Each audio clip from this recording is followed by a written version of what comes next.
Hello and welcome everybody to Toby's Tech Byte, your regular .NET tech snack, your place for the front end, the back end, and everything. And today we're going to continue our little AI journey that we started last week with our getting started in 5 minutes with Olama and generating text completions. But today I'm going to present you the, in my opinion, most underrated AI superpower around, and this is embeddings. Embeddings are easy to use, they are predictable, they are super versatile, and I'm going to show you how you can unleash the potential of these wonderful things in your own code thanks to Olama. So what do we need? First of all, we are going to need a model that is able to generate embeddings for us. And on the Olama page, you find these under embeddings. And we're just using the first one that we come across, and this is Nomic embed text. So we are going to use Olama to actually pull this model.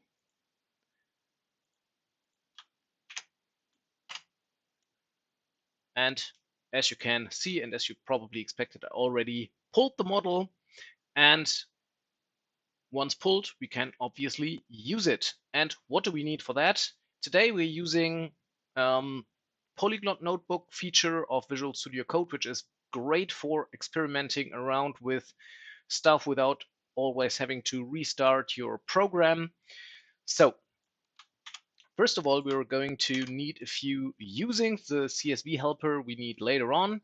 First of all, we need the Microsoft Extensions AI Olama to access the Olama stuff. Then we use vector data extensions, which is quite a new thing.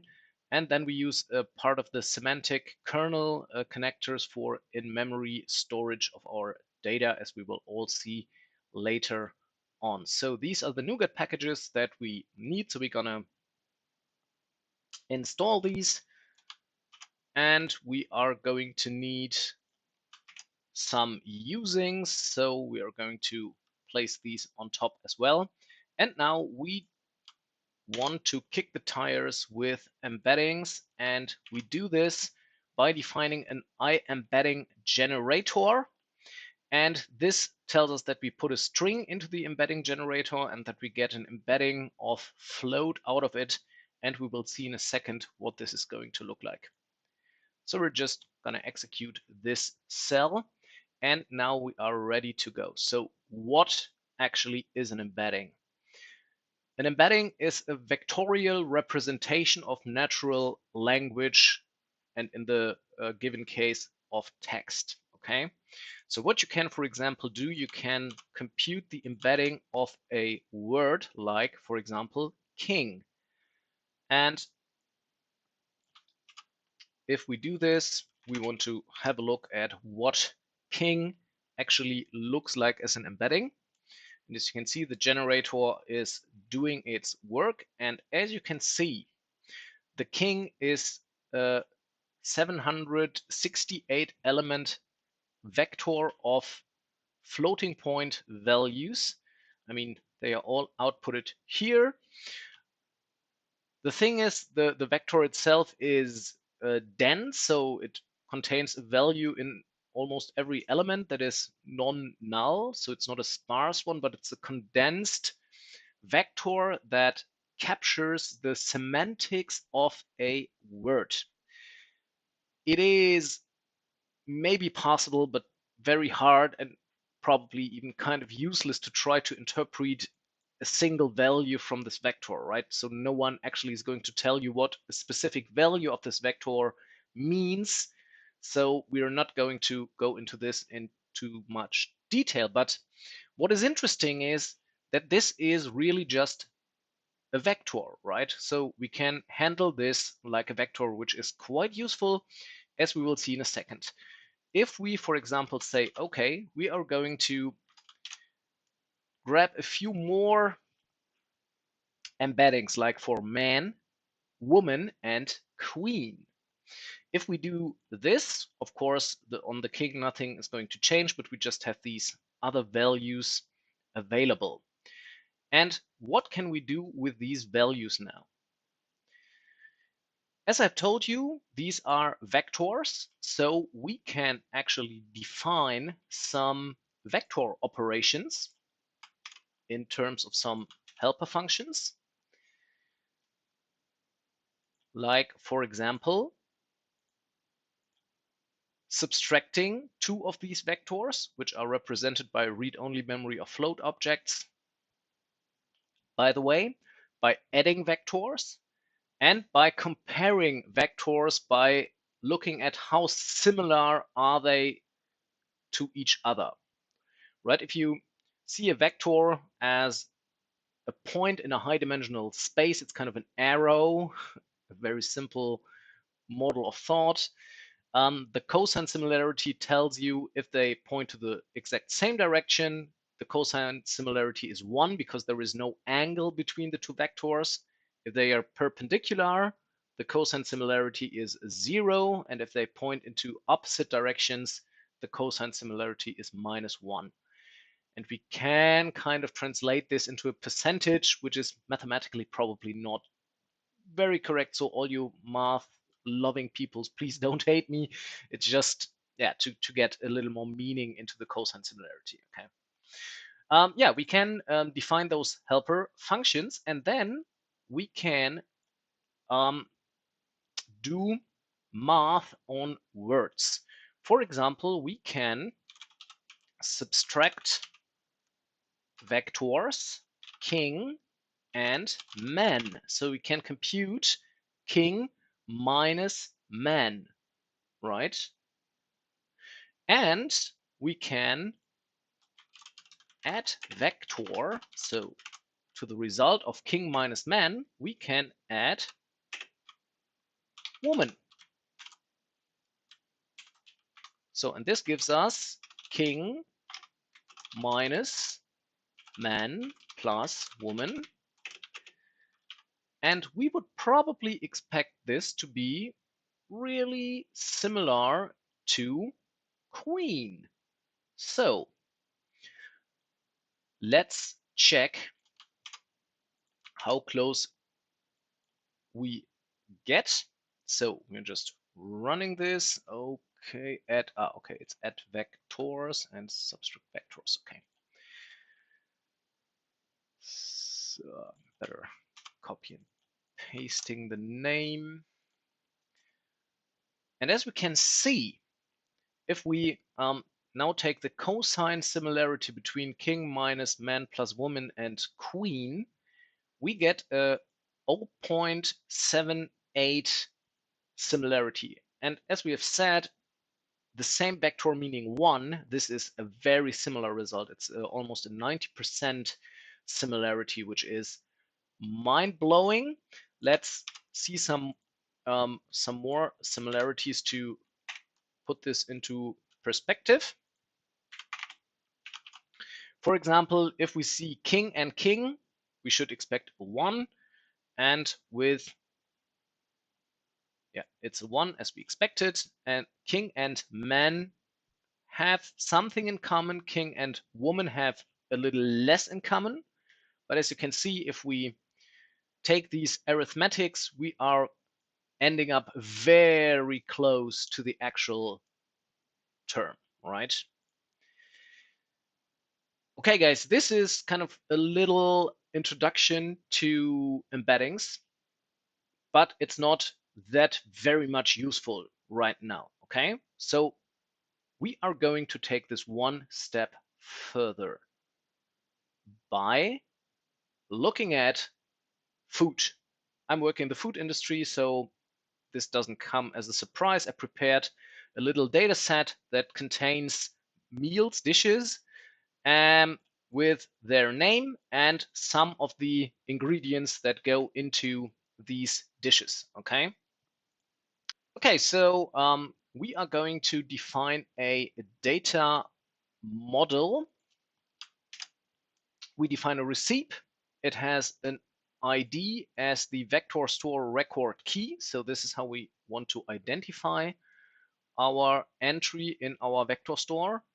It has vector data. This is the title or the name of the meal, and it has a string of ingredients, which is as well just arbitrary data.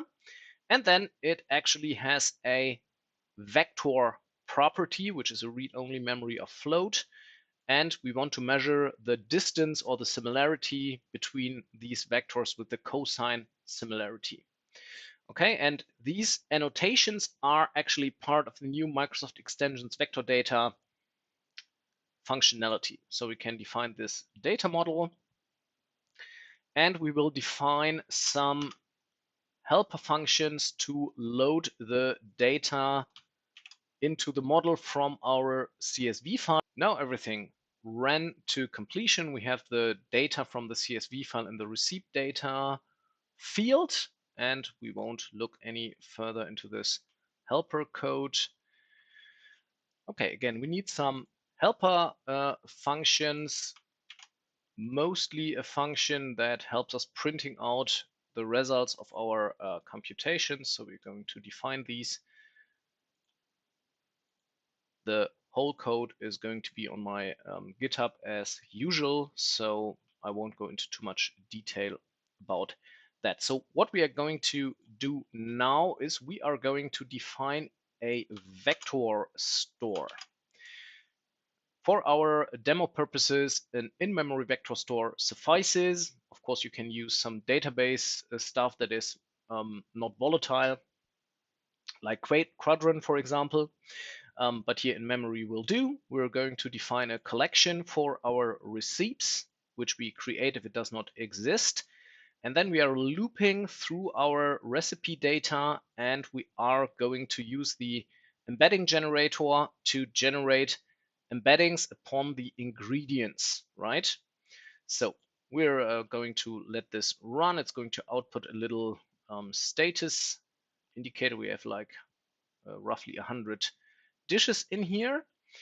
So it ran to completion, and now we can do some nice things on these dishes that we calculated, right? So for example, we can say I want to find some dishes that contain beef. So I'm going to generate an embedding for my search query, and then I have to say, how do I wish to conduct my search via some search options? So my vector property name is vector, and I want 4 results. And now I can use these vector store that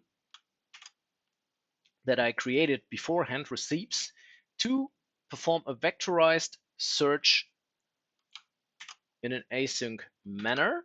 And of course, I can then print the results. So if I do so, and I ask for something that contains beef, I see chili con carne, which contains beef. I see beef roulade, I see beef meatballs, and beef meatballs Greek style. Every hit is with a very high probability given here, okay? So now let's assume I want to go further with the beef roulade. So I can take this, but yeah, I don't want the beef. I want something else, right? I don't want this with beef, okay? So what I can do again is I can employ basic math by just saying, okay, I want to subtract the term beef from this result vector, just like the vector subtraction that we saw before, okay? So I'm generating the embedding for beef, and I'm just subtracting these 2 vectors, and then I want to conduct a search using this. So I'm taking a hit that I got and I'm modifying it, and I say, okay, search again, and again, please give me the results of this operation. And we can do this, and we see what we get is, for example, we get pork cabbage rolls, Kassler, which is pork. We get pork belly, and we get the beef meatballs again. This is quite usual. I mean, even if you subtract beef from the beef meatballs, they are quite similar to itself, at least with a kind of a 70% similarity. I mean, beef makes up about 30% of the beef meatballs. The rest is still very similar. So in a post-processing, you'll have to filter the result out that you started with. But in general, this is a very nice functionality, and I guess it can be used in so many ways in your real world applications. And the nice thing is these results are really predictable. So in contrast to a language model which generates a different output for the same prompt every time, this is kind of like really something that you can rely on. So you can thoroughly test this. And once you're satisfied with the results, you can present this to your customers and you can create real value with it. So that's it for today. I hope you enjoyed this little session about embeddings, and I hope very much you find useful use cases for it. If so, feel free to let me know. And I hope to see you next time on Toby's Tech Bytes. Bye bye.